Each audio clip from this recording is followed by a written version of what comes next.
জাতিসংঘে ক্ষুধামুক্ত বিশ্ব গঠনে প্রধান উপদেষ্টা ডক্টর মোহাম্মদ ইউনূস কত দফা প্রস্তাব দেন? ৬ দফা প্রস্তাব দেন।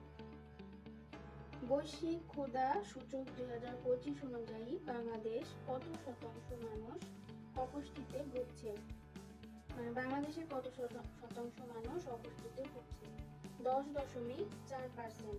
বাংলাদেশের প্রথম কার্বন নিউট্রাল শিশুর নাম কি? আয়ান খান রুহাব।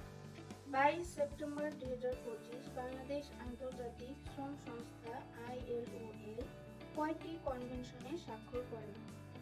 3টি কনভেনশনে।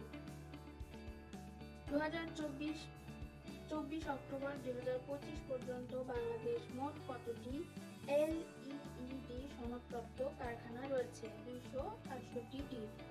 সৌরচালিত ভাসমান স্কুলের মাধ্যমে ইউনেস্কোর